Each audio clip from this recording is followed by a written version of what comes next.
The wind cut through the funeral tent like a blade. January cold, the kind that makes your lungs ache. Folding chairs froze through black wool suits. The diesel heaters struggled, coughing out warmth that died 2 feet from the vents. Gray sky pressed down on Cedar County like a threat. I stood at the podium, looking at faces I'd known 40 years. Doris lay in that casket. 45 years of marriage ended, and I was supposed to find words. Behind me, my nephew Mitchell whispered something to his sister Vivian. During my wife's eulogy, their breath made clouds in the cold air. Hank Morrison caught my arm as people filed out. His hand was shaking. 50 years running Morrison Funeral Home. I'd never seen Hank's hand shake. Mr. Dalton, his voice dropped low. There's something in the office you need to see, now. He pulled me inside, shut the door, spread 2 documents on his desk under the fluorescent buzz. 2 wills, both with Doris's name. Your nephew filed this one 3 days before she died. Hank's finger tapped the typed paper. But I found this. He unzipped the garment bag. Doris's burial dress. The lining had been sewn with a hidden pocket. Inside, yellowed paper, handwritten. A note in her careful script. Warren, the brand tells the truth. My chest went tight. What are you saying? Hank met my eyes. Don't tell Mitchell. Mr. Dalton, I think you're in danger. I stared at the 2 documents. The typed one had signatures, notary seals, legal language that made my head swim. It gave Mitchell immediate ownership of the ranch.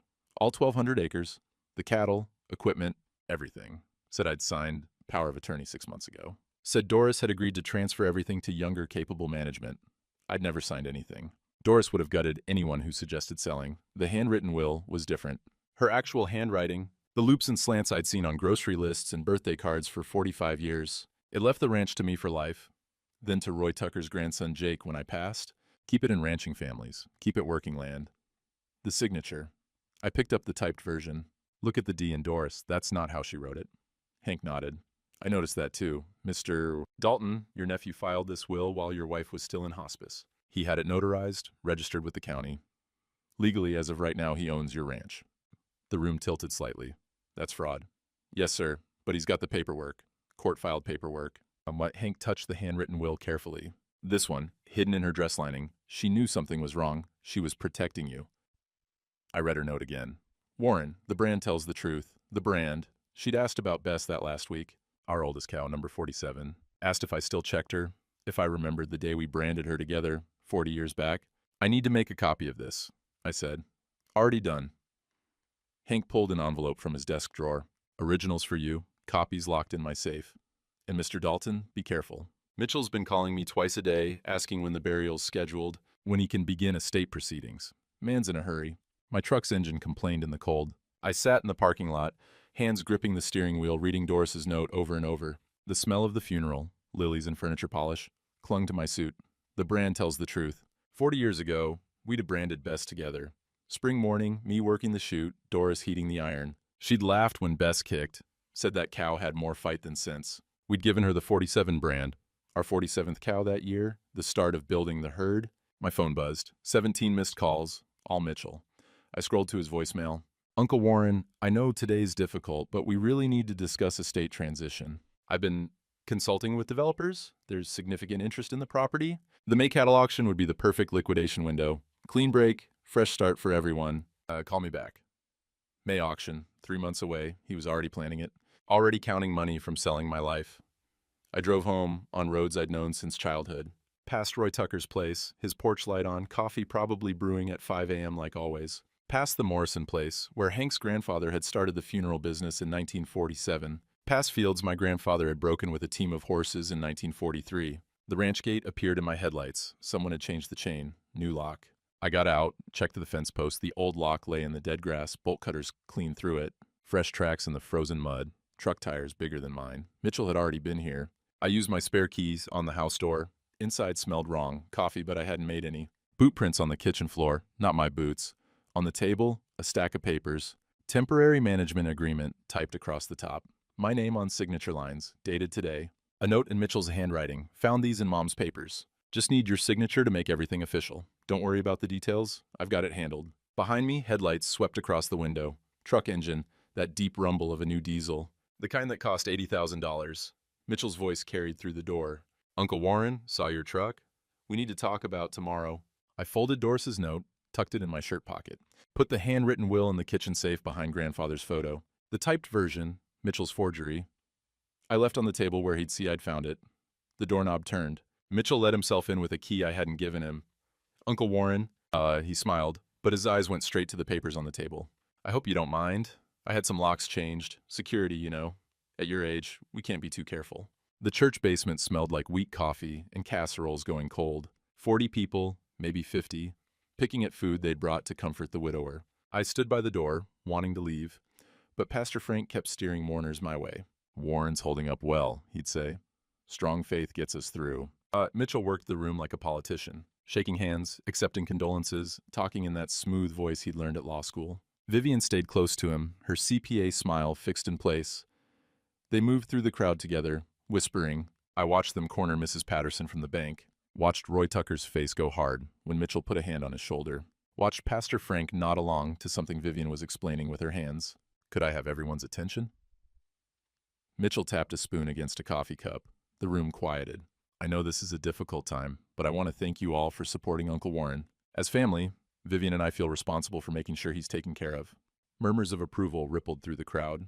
The ranch is a lot for one person to manage, especially at his age. Dad's heart attack 3 years ago taught us that stress kills. We don't want Uncle Warren facing that same fate. Mitchell pulled papers from his jacket. So we've drawn up a temporary management agreement just until things settle. I'll handle the daily operations, the bookkeeping, all the details that add up. He crossed the room to me, held out the papers in front of everyone, a pen in his other hand. Uncle Warren, this just formalizes what we've been discussing. Lets you rest, grieve, heal. Everything stays in the family. I looked at those papers, saw my name on signature lines, the same forgery Doris had warned me about. We haven't been discussing anything, I said. Mitchell's smile didn't waver. I know you're overwhelmed. That's natural. That's why family steps in. He glanced at the crowd. Right? Heads nodded. Pastor Frank cleared his throat. Warren, the boy's trying to help. No shame in accepting support. Sign it. Dad would have wanted this, someone said. I couldn't see who. Mitchell set the papers on the table in front of me, the pen beside them, 40 people watching, waiting. Vivian moved to my other side. Uncle Warren, we found some irregularities in the accounts. Property taxes unpaid, insurance lapsed. We can fix all of it, but we need authority to act. Her voice dropped. Before the county gets involved. The room pressed in. Coffee smell, mixing with perfume and aftershave, and the wool of winter coats. Sound of people shifting, waiting, judging. My hand hovered over the pen.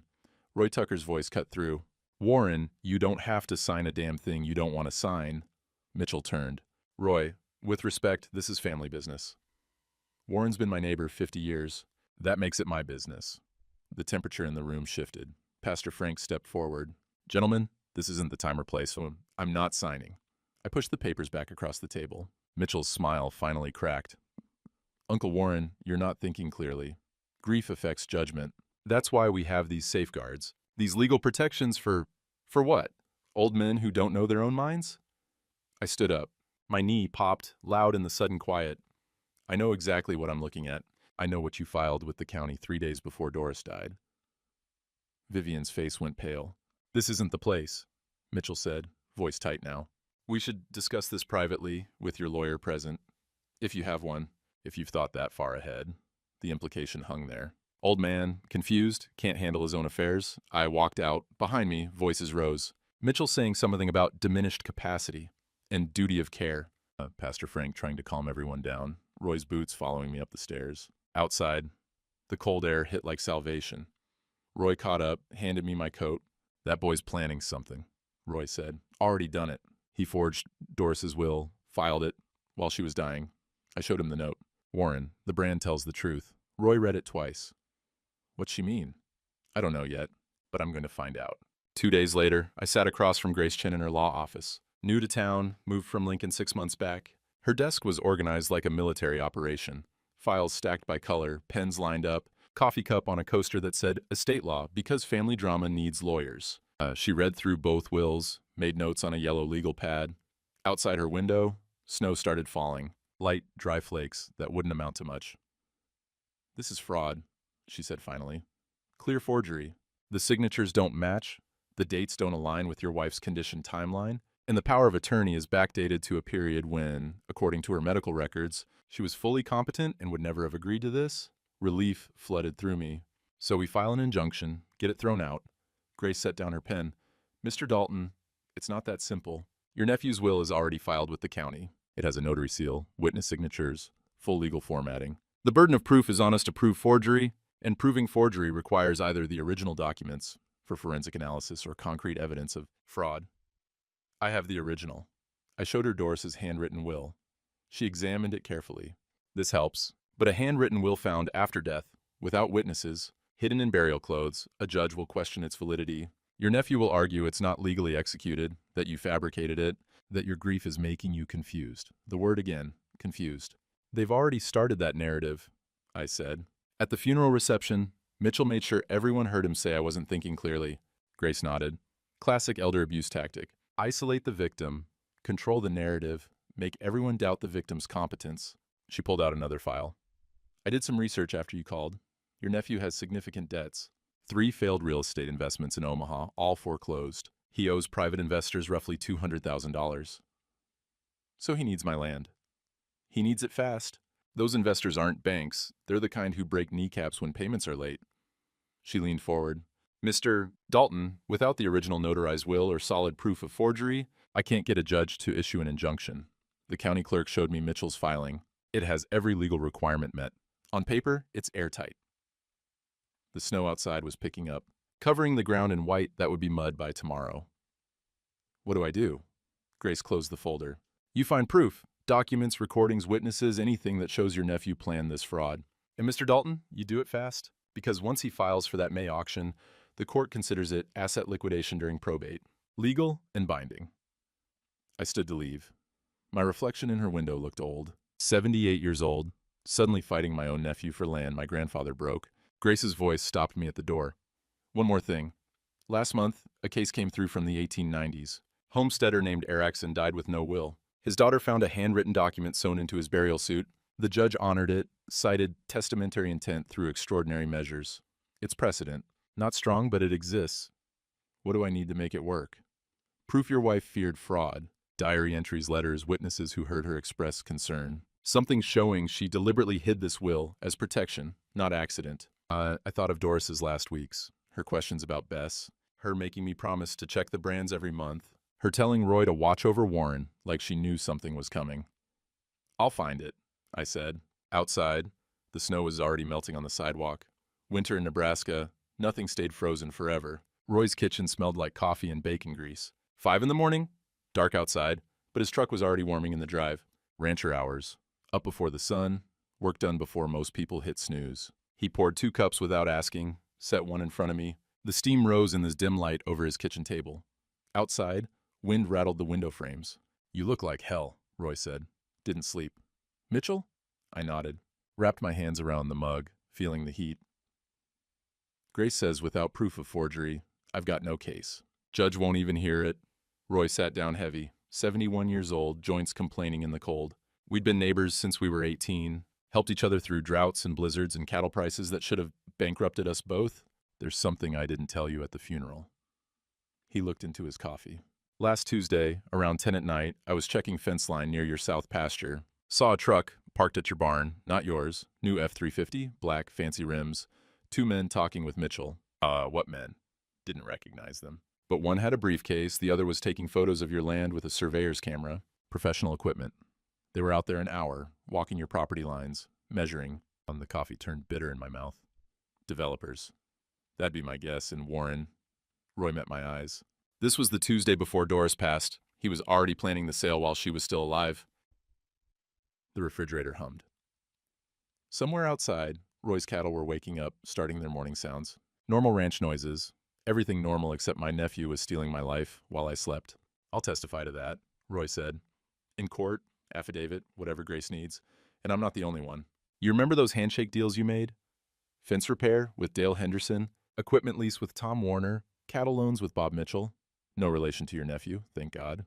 Those weren't written down. No, but 6 of us old-timers remember them. Remember you keeping your word on every deal, cash or handshake. Your nephew keeps saying you're incompetent, can't manage affairs. Roy's hand hit the table.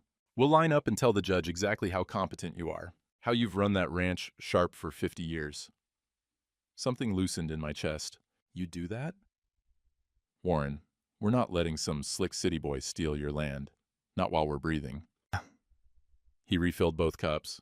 I'll call the boys today. We'll have coffee here tomorrow, all of us. Figure out what everyone remembers. Get it straight for Grace. The sky outside was starting to lighten. Gray dawn. More snow coming by the look of those clouds. Mitchell's got money behind him, I said. Lawyers, investors, people who break legs when they don't get paid. And you've got us. We don't break legs, but we remember, and we don't lie. Roy stood, grabbed his coat off the hook. Come on, let's check your cattle before we lose the light. Grace's office was warmer the second time. She had a space heater running, fighting the February cold that leaked through the old building's windows. Her desk was covered in law books, yellow legal pads, printouts of cases going back 100 years. I found it, she said when I walked in, pointed to a book open to a page marked with sticky notes. Erickson v. Erickson, Nebraska Supreme Court, 1892. Homesteader died, intestate, no formal will. His daughter found a handwritten document sewn into the lining of his burial suit. The probate judge initially rejected it, but on appeal, the Supreme Court ruled that extraordinary concealment demonstrates testamentary intent. Quote, a document hidden with such deliberate care in such intimate location suggests the deceased feared interference with their final wishes and took uncommon measures to preserve them. She looked up. It's precedent, Mr. Dalton. Not strong, not modern, but it exists in Nebraska case law. I sat down. The chair creaked. What do we need? Grace pulled out a fresh legal pad. 3 things. First, corroborating evidence that your wife feared fraud.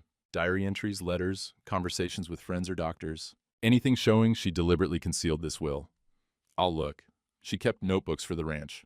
Maybe there's something. Second, witness testimony about your nephew's character and motives. The debt he's in, the developers he's meeting with, his rush to sell. We build a pattern showing he had reason to forge documents. Roy saw him with developers. Tuesday before Doris died. Grace made a note. Good. That's very good. I'll need Roy's affidavit. And she tapped her pen against the pad. Third, and this is crucial, we need to prove your mental competence. Mitchell's already planting seeds that you're confused, overwhelmed, not capable of managing your affairs. We counter that with testimony from neighbors, business associates, anyone who can show you're sharp. Roy's organizing coffee tomorrow. 6 ranchers who've done deals with me over the years. Perfect. I'll prepare a questionnaire. Dates, details, specifics, the more precise the better. She closed the law book. Mr. Dalton, I'm not going to lie to you. This is an uphill fight. Your nephew has filed documents, legal and proper on their face. We're asking a judge to look past those documents and honor a handwritten will found after death. It's unusual. Judges don't like unusual. Outside, sleet started hitting the window. That sound like rice on glass. But you think we have a chance? Grace was quiet for a moment. I think you have the truth. Sometimes that's enough. She handed me a card. There's a forensic document examiner in Omaha. If we can prove the signatures on Mitchell's will don't match your wife's actual handwriting, we've got something concrete. It'll cost about $2,000. $2,000. Mitchell had frozen my bank accounts yesterday. I'd tried to buy feed and the card declined. Had to borrow cash from Roy just to keep the ranch running. I'll find it, I said. There's one more thing. Grace's voice changed, got careful. The May auction your nephew mentioned? I checked with the county. He's already filed preliminary paperwork. If we don't stop this by May 15th, the court considers it legal asset liquidation during probate. You'll lose everything, even if we prove fraud later. May 15th, 3 months. 12 weeks to prove my nephew was a thief before he sold my grandfather's land to developers. I stood up. The sleet was turning to snow, wet and heavy, the kind that made roads dangerous and cattle miserable. Find me that diary or those letters, Grace said. That's our best shot. Doris was protecting you, prove it, and we've got a case. The bank smelled like carpet cleaner and the fake flowers they kept on the counter. I'd been banking here 40 years. Same building, though they'd remodeled twice. The manager, Tom Hendricks, had gone to school with Mitchell. That should have been my first warning. I handed my card to the teller. Need to withdraw $5,000, ranch operating expenses. She swiped it, frowned at her screen, swiped it again. Mr. Dalton, I'm getting a freeze code. Let me get Tom. Tom came out from the back, his smile too practiced. Warren, could you come to my office? The office had photos of his kids on the desk, diplomas on the wall, a window looking out at Main Street where slush was already turning brown. There's a problem with your account, Tom said, sliding a paper across his desk. Court order came through yesterday. Emergency conservatorship filed by your niece, Vivian Dalton, CPA, claims you're mentally unfit to manage finances. The paper had my name at the top. Legal language I couldn't follow, Vivian's signature, a doctor's assessment I'd never sat for. I never saw a doctor. Says here Dr. Morrison examined you February 8th. Noted signs of confusion, memory loss, inability to process complex financial information. Tom's finger traced the lines. Based on that assessment, the court granted temporary conservatorship, all accounts frozen until the hearing next month. What hearing? Competency hearing, March 15th. Until then, Vivian has authority over all financial decisions. She can access accounts, pay bills, manage assets. He pulled the paper back. It's for your protection, Warren. Make sure you don't get taken advantage of during a vulnerable time. When my hands were shaking, I gripped the arms of the chair. Tom, I need that money. I've got ranch hands to pay, feed to buy, utilities. Cattle don't stop eating because of paperwork. I understand. But my hands are tied. Court order supersedes everything. He stood up, clearly wanting me gone. Talk to Vivian. She can authorize necessary expenses. That's what conservators do. I drove to the ranch supply store, tried to buy a 100-pound sack of mineral supplement. Card declined. The kid at the register looked embarrassed. Roy found me in the parking lot, sitting in my truck, staring at nothing. They froze everything, I said. Roy didn't ask who, just said, how much you need? $5,000 to get through the month. He pulled out his checkbook, wrote it right there against his steering wheel, handed it through my window. Pay me back when you can, or don't. Doesn't matter. I couldn't look at him. 78 years old, borrowing money from my neighbor like I was some kid who couldn't manage. Warren, Roy's voice was hard. Look at me. I did. This is what neighbors do. You do the same for me. Have done the same for me. He started his truck. Come to town meeting tonight, 7 o'clock. Mitchell's presenting something to the planning commission. You should be there. The town hall was packed, every folding chair filled, people standing along the walls. I got there 10 minutes early but still had to stand in back. The room smelled like wet wool. In the propane heater they only fired up for big meetings. Mitchell stood at the front with Vivian, a man in an expensive suit, and a woman with a laptop and projector. Professional presentation, the kind you see in corporate boardrooms, not Nebraska town halls. Pastor Frank called the meeting to order. We have a special presentation tonight from Mitchell Dalton regarding development opportunities for the Cedar County region. Mitchell clicked a button. The projector showed an aerial photo of my ranch, 1,200 acres outlined in red. Thank you all for coming, Mitchell said. His voice carried, confident. I'm here tonight to present an opportunity for economic growth that will benefit our entire community. The next slide. Architectural renderings. Buildings, roads, a pond with a fountain. Meadowbrook Senior Living Community, 85 units, assisted living and memory care, creates 60 full-time jobs, generates significant property tax revenue, brings healthcare resources to our area. Murmurs rippled through the crowd, some approving. The Dalton Ranch property is ideally located, access to Highway 80, proximity to medical facilities in North Platte, beautiful views. Another click. Spreadsheets showing economic projections. Conservatively, this development adds $3 million to our annual tax base. That's new roads, better schools, infrastructure improvements. Someone in the front row started clapping. Others joined in. Mitchell held up a hand, humble. Now, I know change is difficult. My Uncle Warren has owned this land for decades, but the reality is he can no longer manage a working ranch. At his age, with his declining cognitive function, the property has become a burden. I felt people turn to look at me in the back. Roy's hand gripped my shoulder. The most compassionate solution is to transition the land to its highest and best use, while ensuring Uncle Warren receives quality care in a facility equipped to handle his needs. Mitchell's voice dripped sympathy. This isn't just good business, it's good family stewardship. Vivian stood up. I'd like to add, as Warren's conservator, I've reviewed the ranch finances. The property is overleveraged, behind on taxes, insurance has lapsed. Without intervention, he faces foreclosure within 18 months. This development prevents that outcome while preserving his dignity. Lies, all lies. The property was paid off, taxes current, insurance active. But who would believe me, over a CPA with court-appointed authority? I'd like to open the floor for community input, Pastor Frank said. A hand went up. Dale Morrison, the auctioneer. Mitchell, what's the timeline on this? Pending zoning approval and final estate settlement, we're targeting May 15th for the land sale. That allows spring construction start, first residents by next winter. May 15th, the auction date. He was announcing it publicly, making it official. Roy stood up. I have some concerns about this development. Mitchell's smile didn't waver. Of course, Roy. We value all community feedback. First concern is you're planning to sell land that isn't yours. Warren Dalton is still alive, still competent, and still owns that ranch. The room got quiet. Roy, with respect, the courts have determined The courts determined your sister could freeze his bank account based on a medical exam that never happened. Dr. Morrison's been dead 3 years. You forged that assessment. Gasps from the crowd. Vivian's face went white. Mitchell recovered fast. That's a serious accusation. Roy, we understand you're loyal to Warren, but you're not a medical professional. You're not qualified to assess his cognitive state. I'm qualified to know when someone's lying. Roy turned to face the crowd. I've known Warren Dalton 50 years. He's sharper than most men half his age. This development plan is theft dressed up in flowery language. Roy, please sit down, Pastor Frank said. This isn't the time. When is the time? After Mitchell sells Warren's land out from under him. After he puts a man in a nursing home against his will? Roy's voice filled the room. This is exactly the time. The man in the expensive suit leaned over, whispered to Mitchell. Mitchell nodded, then addressed the crowd. I understand emotions are high. Change is difficult for our older community members, especially those who struggle with adapting to new realities. He looked directly at me.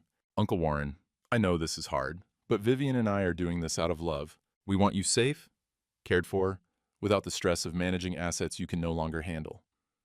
Applause. Scattered at first, then stronger, half the room clapping. The other half quiet, uncomfortable, watching to see what I'd do. I walked to the front. My knee popped with each step. The sound echoed in the sudden silence. Mitchell, you filed a will 3 days before Doris died. A will I never signed, she never agreed to. You're selling land you stole through forged documents. My voice shook but held. That's not love. That's fraud. Mitchell's expression shifted. Concern, pity, the look you give someone who's lost their grip on reality. Uncle Warren, there is no other will. The document you're referring to, the one you claim was hidden in Aunt Doris's dress, that's grief talking. That's your mind creating narratives to explain change you can't accept. He turned to the crowd. This is exactly why conservatorship was necessary, why we need compassionate intervention. Warren needs help, not enabling. Pastor Frank stood. Warren, perhaps you should go home, get some rest. Let the professionals handle this. Even the pastor, even Frank, who'd known me 40 years. I looked around the room, saw pity in some faces, agreement in others, doubt everywhere. Only Roy and maybe 6 others looked angry on my behalf. I walked out. Behind me, the meeting continued. Mitchell's voice explaining site plans, job creation, timeline for demolition of the existing structures. Demolition. They were going to bulldoze the house my grandfather built. Outside, March cold cut through my jacket. The parking lot was full of trucks and cars, everyone inside watching my life get carved up and sold. Roy caught up with me. Didn't say anything, just walked me to my truck, made sure I could drive. Tomorrow, Roy said. My kitchen, 7 a.m. The boys will be there. We're not done fighting. I drove home past fields that wouldn't be mine by summer, past the barn where 4 generations had worked, past fence lines I'd ridden with my father when I was 10 years old. In the house, the phone was ringing. Mitchell's number on the caller ID, I didn't answer. Just sat at the kitchen table in the dark, listening to it ring and ring and ring. The barn smelled like hay and cattle and diesel fuel. Cold morning, early March, ice still hanging on the water troughs but starting to drip now. Spring coming, whether I was ready or not. Roy's grandson Jake was helping me feed. 20 years old, good kid, worked hard without complaining. He'd grow into a fine rancher if someone gave him the chance. Mr. Dalton, this one's got a cough. Jake pointed to a heifer in the corner pen. Want me to separate her? Yeah. Get her in the isolation stall. We'll check her later. I climbed down from the hayloft, knee complaining. Landing sent a jolt up my spine that made me grab the ladder. Jake pretended not to notice. You doing okay? Fine, just old joints in cold weather. I walked to the tack room, looking for the liniment. The room smelled like leather and saddle soap. 50 years of accumulated gear hanging on pegs, bridles and halters and tools my father had used. On the shelf behind the first aid kit, I found something I wasn't looking for. A notebook. Spiral bound, cover worn soft. Doris's handwriting on the front, Ranch Records 2023. I sat down on the tackroom stool, opened it. Her careful script filled the pages. Cattle births, vaccinations, feed costs, weather notes. The kind of records she'd kept for 45 years, organized and precise. Then, halfway through, the entries changed. March 15th, 2023. Mitchell called again, asking about the will. 3rd time this month, asked if we'd considered modernizing our estate plan. I told him we had a will, it was fine. He got pushy, said times change, family structures change. We should consider efficiency. Don't like it. My hands tightened on the notebook. April 2nd, Mitchell showed up unannounced with a woman he called an estate planning specialist. Tried to get us to sign new documents. Said our current will was outdated and legally vulnerable. Warren almost signed just to get them out of the house. I said no. They left angry. Mitchell said we were being stubborn and foolish. His exact words. April 20th, Vivian called, asked detailed questions about our health, medications, doctor visits, asked if Warren had been confused lately. When I said no, she said memory issues can be subtle. Felt like she was fishing. Told her we're fine and to stop calling. May 7th. Saw Mitchell, parked on the south property line, with 2 men in suits. They had surveying equipment.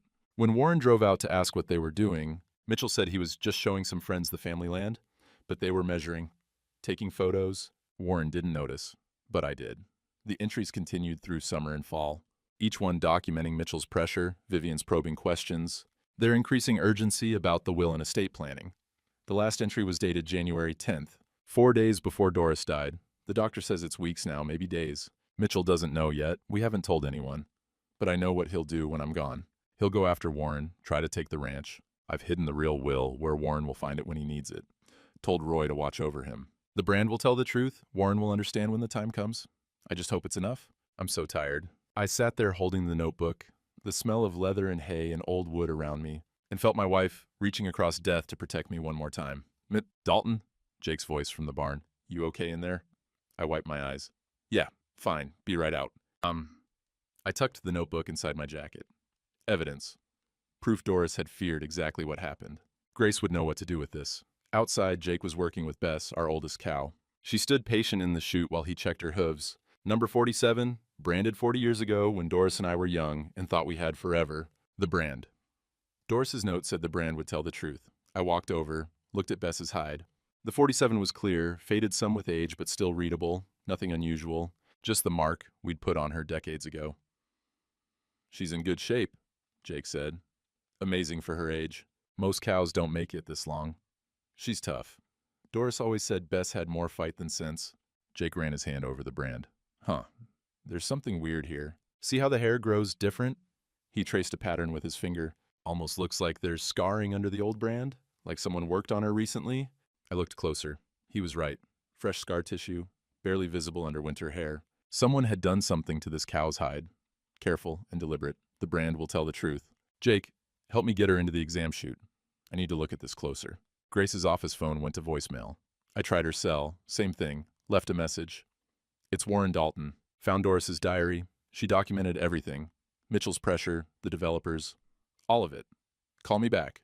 I spread the notebook on my kitchen table next to the handwritten will and Doris's note. Evidence building. Proof of a pattern. My phone buzzed. Text from an unknown number. Uncle Warren, we need to settle this before it gets uglier. I'm prepared to offer $200K cash, immediate payment. You keep the house and 10 acres for life. After that, property transfers to us. It's generous. Think about it. $200,000 to give up 1,190 acres. To walk away from my grandfather's work, my father's work, my work. I deleted the text. Outside, the sound of a truck coming up the drive. Not Roy's. Newer. That expensive diesel sound. Mitchell. Again, I put Doris's diary in the safe behind grandfather's photo, added the will, the note, everything I couldn't afford to lose, spun the lock. The knock on the door was polite. Mitchell's voice through the wood. Uncle Warren, I know you're home. We need to talk. I've got papers you need to see. I opened the door, but didn't invite him in. He stood on my porch in a wool coat that probably cost more than I spent on clothes in a year. Clean-shaven, hair-styled, every inch the successful nephew come to help his aging uncle. Did you get my offer? He asked. I did. And? No. His smile thinned. Uncle Warren, I'm trying to be generous here. After the conservatorship hearing, after we prove you can't manage your affairs, the court will authorize sale anyway. You'll get nothing. This way, you keep dignity, keep your home, walk away with cash. Or I prove you forged documents and you go to jail. Mitchell laughed. Not mean, just amused. With what proof? A handwritten will no one witnessed? A note you claim was hidden in burial clothes? Uncle Warren, do you know how that sounds? I know how fraud sounds. Sounds like you. His expression hardened. Last chance, take the offer. Because if you make me fight this publicly, if you make me prove in court that you're incompetent, it's going to be humiliating for both of us. Get off my property. It's not your property, not anymore. Legally, I own it. The conservatorship just lets you live here until we sort out where to place you. He pulled an envelope from his coat. Eviction notice, effective April 1st. You have 30 days to vacate. He set it on the porch rail and walked back to his truck. I stood there watching him drive away, the eviction notice fluttering in the March wind. The diner smelled like coffee and bacon grease that had soaked into every surface over 40 years. I sat in my usual booth by the window, the one I'd sat in every Thursday morning since Lyndon Johnson was president. 3 ranchers I'd known since high school sat at the counter. Tom Warner, Dale Henderson, Bob Mitchell, no relation to my nephew. We'd helped each other through droughts and cattle prices and winters that should have killed us all. Tom looked at me, then away, said something to Dale. All 3 stood up, left their coffee half finished, moved to a booth on the far side. Sarah, the waitress who'd worked here 30 years, brought my coffee. Her hand shook slightly, setting it down. Warren, I'm sorry about... She glanced at the 3 men. People are talking. Let them talk. Mitchell's been in here, showed everyone architectural plans for that development. Says it'll bring jobs, tax revenue, make Cedar County prosperous again. She lowered her voice. Says you're sick, that you need help but won't accept it. You believe him? Sarah's eyes were kind, tired. I don't know what to believe anymore. You've always been sharp, Warren. But grief does things to people, and Mitchell seems so organized, professional. She walked away before I could answer. I drank my coffee watching the street. Slush turning to mud as March warmed up, pickups passing, every driver someone I knew, or thought I knew. The bell over the door rang. Mitchell walked in, waved to the 3 ranchers at the far booth. They waved back. He ordered coffee to go, chatted with Sarah like they were old friends. On his way out, he stopped at my table. Uncle Warren, glad I ran into you. He set a business card on the table. Memory care facility in North Platte. Top-rated, beautiful grounds. Excellent staff. I've already secured you a spot. Move-in date is April 15th. I think you'll be very comfortable there. I'm not going anywhere. The eviction notice says different, but I'm flexible. If you prefer a different facility, we can look at options. He sipped his coffee. The important thing is getting you proper care before you hurt yourself or someone else. I'm not the one people should be worried about. Mitchell smiled, patient, understanding. The smile you give a confused old man. I know this feels like betrayal, but someday you'll understand we did this out of love. He left. The 3 ranchers watched him go with approval on their faces. I finished my coffee alone. The storage unit was on the edge of town. One of those self-service places where people keep things they don't have room for. I'd never been here before. Didn't know Mitchell rented space here, but his son Tyler did. And Tyler had given me the key. The kid was waiting in the parking lot, sitting in his beat-up Honda with the engine off despite the cold. He looked scared when I pulled up. 17 years old, still had that baby face, but his eyes were old. Mr. Dalton, he got out of his car. I wasn't sure you'd come. You said you had something to show me. He looked around the parking lot, empty except for us. My dad doesn't know I have this key. If he finds out, he won't, not from me. Tyler pulled out a key ring, led me to Unit 47. The irony wasn't lost on me. Same number as Bess. Inside, the unit was packed with boxes. File boxes, the kind lawyers use. Tyler turned on the overhead light, pulled out 3 boxes, opened them. Papers, hundreds of pages. Practice, signatures, my name, Doris's name, written over and over in Mitchell's handwriting. Getting closer each time until they were nearly perfect. He's been doing this for months, Tyler said. His voice cracked. Since last spring, I found these when I was looking for my birth certificate. I didn't understand at first. Then I heard him and Aunt Vivian talking. Dude. He pulled out his phone, hands shaking. I recorded them. I know I shouldn't have, but... He pressed play. Mitchell's voice filled the small space. The old man signed the POA last week. Doesn't even remember. I backdated it 6 months just to be safe. Once Mom dies, we file everything, get the conservatorship, and we're clear. Vivian's voice. What if he fights it? He won't. He's too confused, too old. And even if he tries, who's going to believe him over us? We've got documents, medical assessments, everything. By May, we'll have sold the cattle, closed on the land deal, and be in Costa Rica before anyone figures it out. What about Doris's real will? What real will? There's no evidence it exists. Even if he claims there is, we'll say it's fabrication. Grief-induced delusion. The courts eat that up. The recording continued. Details about forging the medical assessment, bribing the notary, paying off the doctor who was supposed to examine me. All of it planned, calculated, deliberate. Tyler stopped the recording. There's more. Hours of it. Calls with the developers, planning sessions, them laughing about how easy it was to fool everyone. He looked at me with the tears in his eyes. Mr. Dalton, I'm sorry. I didn't know how to stop him. He's my dad. But what he's doing... This recording, I said. Can you testify about it? In court?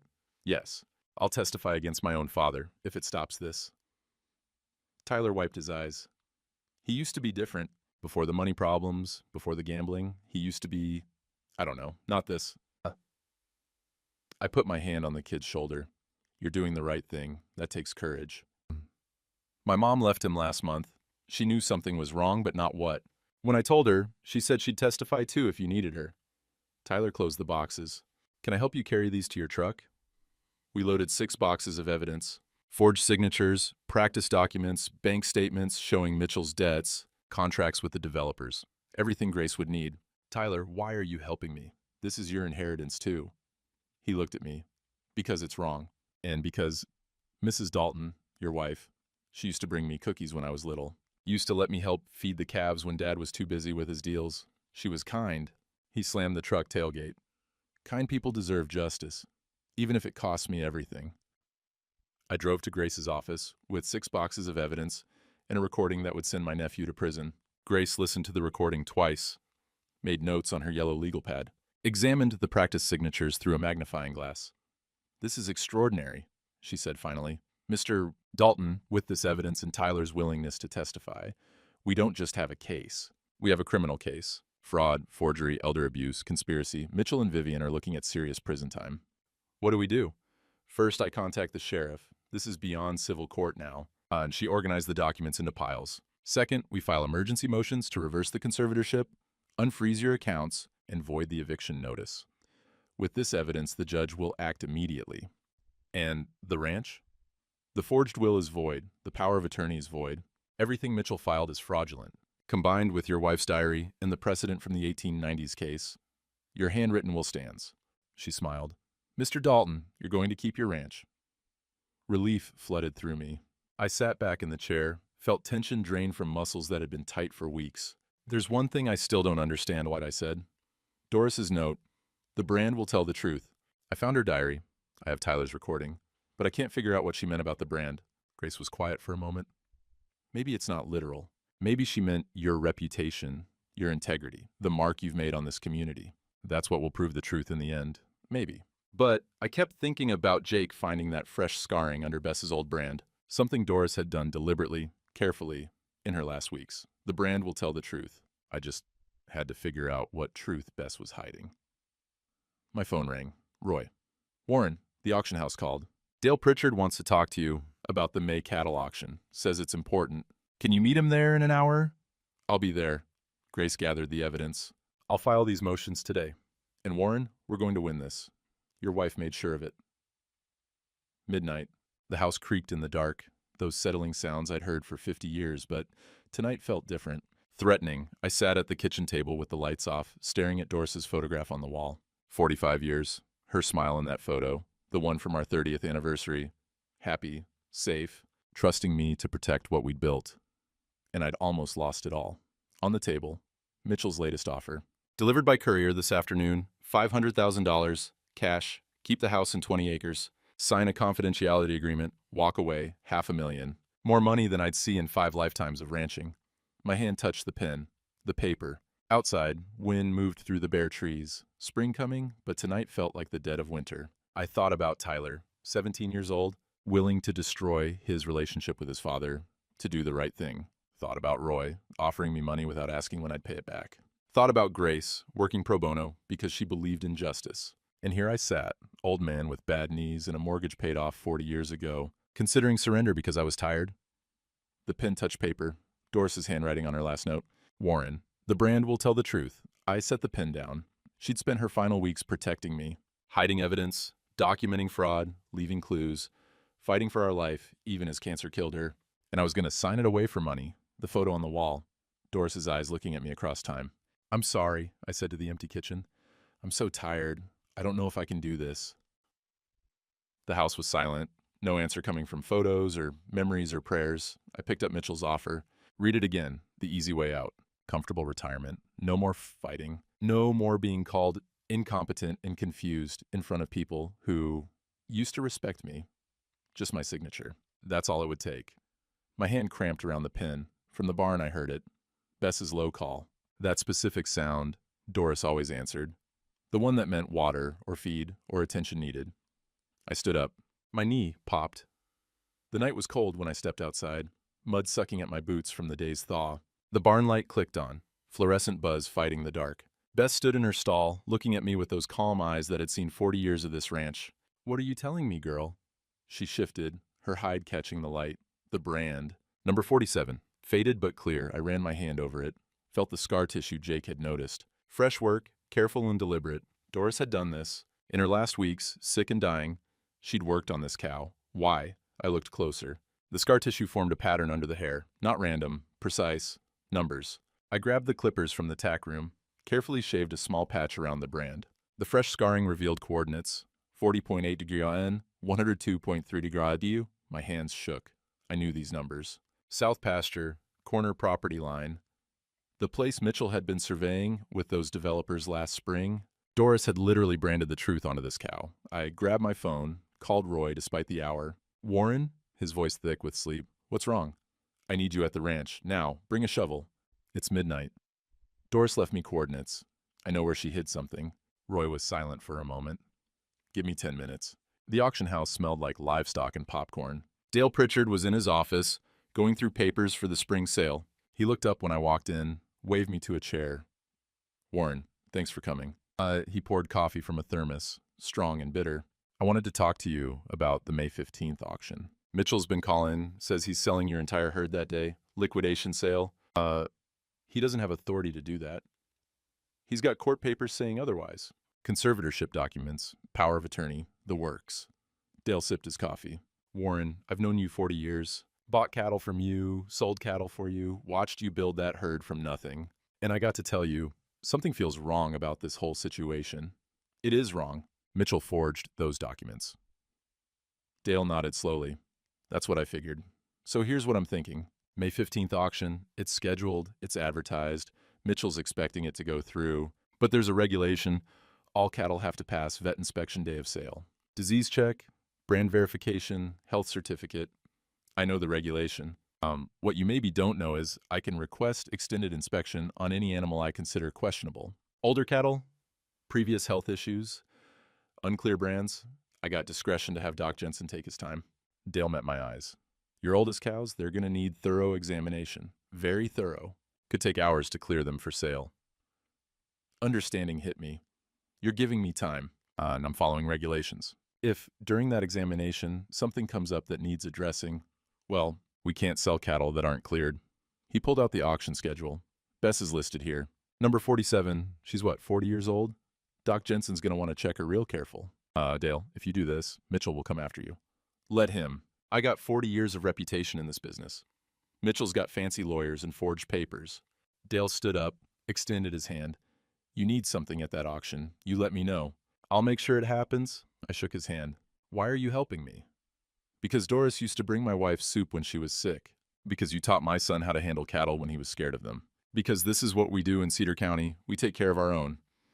He walked me to the door. May 15th. Bring whatever evidence you've got. We'll make sure the whole town sees it. Outside, April rain was starting. Warm rain, the kind that smelled like earth and growing things. Spring was coming, whether Mitchell wanted it or not. I drove home past fields turning green, past fence lines that would stay mine, past the barn, where Bess carried 40 years of ranch history and Doris's final message burned into her hide. The offer from Mitchell was still on my kitchen table. I picked it up, read it one last time, then fed it into the wood stove. Some things you don't sell, not for any price. May 15th, auction day. The auction house was packed. 200 people, maybe more, filling the tiered seats that overlooked the cattle pens. Ranchers I'd known 50 years, townspeople who'd watched this fight unfold, developers in suits who'd flown in from Omaha to watch their investment materialize. Mitchell sat front row with Vivian and 3 men in expensive clothes. He looked confident, relaxed, like a man who'd already won. The air smelled like livestock and dust and popcorn from the concession stand. Spring sun poured through the open sides, warming the metal roof. The sound of cattle moving through chutes, hooves on steel, the auctioneer testing his microphone. I sat in back with Roy and Grace. Tyler was 3 rows ahead, alone, not looking at his father. Dale Pritchard stepped to the podium. Morning, folks. We've got a full sale today. Before we start, I want to remind everyone that all livestock must pass veterinary inspection per state regulations. Doc Jensen's here to certify health and brand verification. Mitchell stood. Dale, is this going to take long? We've got buyers on tight schedules. Long as it takes to do it right, Mitchell. Your uncle's cattle are quality stock, worth doing proper inspection. The first cattle went through, young heifers, steers, breeding stock. The auctioneer's chant filled the barn, that rapid-fire rhythm I'd heard 1,000 times. Numbers climbing, paddles raising, deals made. 2 hours in, Bess's number came up. Lot 47, Dale called. 40-year-old cow, foundation stock of the Dalton herd. Sentimental value to some, beef value to others. Let's get her inspected. Bess walked into the chute, calm as always. Doc Jensen approached with his clipboard, started his examination. Checked her teeth, her eyes, her body condition. Then he stopped, his hand on her hide, where the brand was. Dale, can you come look at this? Dale walked over, examined the brand. Huh, that's interesting. What is it? Mitchell's voice, sharp now. Looks like there's scarring here. Recent work, maybe last few months. Hair's growing different. Doc Jensen pulled out his clippers. I need to check this closer. Brand verification requires clear reading. It's a 40-year-old brand, Mitchell said. Just sell the cow. Can't sell with unclear brand status. Regulations. Doc Jensen started clipping carefully around the brand. The barn went quiet. Everyone watching. The numbers appeared. Fresh scarring under the old brand, deliberate and precise. 40. 8 gentlemen, 102.3 genetigu. Those are coordinates, someone in the crowd said. Doc Jensen looked at Dale. Dale looked at me. I stood up. South pasture, corner property line. That's what those coordinates mark. Mitchell was on his feet. This is absurd. Warren's having another episode. Can we please just finish the auction? I think we should check it out, Roy said, standing. If there's something at those coordinates, seems worth knowing before we sell a man's life's work. Murmurs through the crowd. Agreement, curiosity, confusion. Grace stood. Your Honor. She gestured to Judge Webb, who'd come to watch the auction. May I suggest a brief recess while we investigate these coordinates? If there's evidence of fraud affecting this estate sale, the court should know before authorizing liquidation. Judge Webb stood slowly. 75 years old, old-school Nebraska justice. That seems reasonable. Mr. Pritchard, can we pause this sale? Yes, sir. Then let's take a ride. 40 people followed us to the south pasture. Trucks and cars forming a convoy, dust rising on the ranch road. Mitchell and Vivian tried to leave, but the sheriff, who'd been sitting quietly in the back of the auction house, suggested they stay. The coordinates led to an old fence post, corner of the property. Nothing special, just prairie grass and barbed wire and Nebraska wind. Roy brought the post hole digger from his truck, started digging where the GPS said to dig. 3 feet down, he hit metal. We pulled out a box. Waterproof, sealed tight. Inside, wrapped in plastic, original survey maps showing property lines. Dated and notarized, proving Mitchell's developers had been planning to take an extra 50 acres that weren't part of the sale. Recordings. Doris's voice, weak but clear. Mitchell came today with papers. Said Warren needed to sign for tax purposes. I read them. They weren't tax papers. They were land transfer documents. He tried to pressure Warren while I was in the hospital. I stopped it, but I know he'll try again when I'm gone. This recording is dated April 3rd, 2023. I'm making this so Warren has proof of what Mitchell planned. More recordings. Mitchell and Vivian discussing the fraud. Dates, amounts, plans to flee to Costa Rica once the sale closed. The original notarized will. Doris's actual signature, witnessed in legal, leaving everything to me for life. Then to Roy's grandson. Forensic evidence. Ink analysis showing Mitchell's forged will was created weeks before Doris died, not months like he claimed. Grace examined each document. Your Honor, this is comprehensive proof of fraud, forgery, and conspiracy to commit elder abuse. Judge Webb looked at Mitchell. Son, you got anything to say? Mitchell's face was white. Vivian was crying, both of them silent. Sheriff, Judge Webb said, I think you need to make some arrests. The sheriff moved forward. Mitchell Dalton, Vivian Dalton, you're under arrest for fraud, forgery, conspiracy to commit elder abuse, and attempted theft. You have the right to remain silent. The crowd watched in silence as Mitchell and Vivian were handcuffed. Led to the sheriff's car, driven away from the ranch they'd tried to steal. Tyler stood next to me, tears running down his face. I'm sorry, Mr. Dalton. I'm so sorry. You did the right thing. Your mother would be proud. Roy put his hand on my shoulder. Didn't say anything. Didn't need to. Dale Pritchard cleared his throat. Folks, I think this auction is postponed indefinitely. Mr. Dalton, your cattle are staying put. The crowd started dispersing. Trucks driving away. Developers heading back to Omaha empty-handed. I stood at that fence post, holding the box Doris had buried, and felt her protecting me one last time from beyond the grave. The brand told the truth, just like she promised. The courthouse smelled like old wood and floor wax. Same smell from when I was a kid, coming here with my father to file brand registrations and property records. Some things don't change. Judge Webb sat at the bench, looking down at Mitchell and Vivian in orange jumpsuits. Their lawyer, a public defender now, the fancy firm had dropped them, stood between them. Shuffling papers that wouldn't help, the courtroom was full. Roy and Grace sat behind me. Tyler sat on the opposite side, alone. Pastor Frank was there, looking ashamed. Dale Pritchard, Doc Jensen, half of Cedar County, watching justice get done. Mr. Dalton, Judge Webb said, the court has reviewed all evidence. The forensic analysis confirms the will filed by Mitchell Dalton was forged. The power of attorney was backdated and falsified. The medical assessment claiming incompetence was fabricated using a deceased physician's credentials. He looked at Mitchell. Son, this is about as comprehensive a fraud as I've seen in 40 years on this bench. Mitchell stared at the table, said nothing. Vivian Dalton, as a CPA, you used your professional credentials to create false financial documents, freeze accounts, and facilitate elder abuse. You betrayed not just your uncle, but your professional oath. Vivian was crying, quiet, shoulders shaking. Mitchell Dalton, you forged legal documents, stole from family, and planned to sell property that wasn't yours. You manipulated community sentiment and attempted to institutionalize a competent man against his will. Judge Webb removed his glasses. This court sentences you to 8 years in the Nebraska State Penitentiary. Vivian Dalton, you're sentenced to 6 years. Both of you will make full restitution for legal fees, emotional damages, and attempted theft. The gavel came down. Mitchell looked back at me as they let him out. No anger in his face now. Just emptiness. The look of a man who'd gambled everything and lost. Tyler stood as his father passed. Mitchell stopped, said something I couldn't hear. Tyler shook his head, turned away. Outside, spring sun warmed the courthouse steps. May afternoon, the kind of day that makes you believe in new beginnings. Grace shook my hand. The ranch is officially yours again. All court orders vacated, accounts unfrozen, eviction notice void. You're free and clear. What do I owe you? Pro bono, Mr. Dalton. Some cases you take because they're right. She smiled. Besides, I learned something about Nebraska law. That 1890s precedent, I'm writing it up for the State Bar Journal. Your wife's foresight might help other families someday. Roy drove me home. We didn't talk much. Didn't need to. 50 years of friendship meant silence was comfortable. At the ranch gate, Tyler was waiting in his Honda. He got out when we pulled up. Mr. Dalton, I wanted to... His voice broke. I'm sorry. For all of it.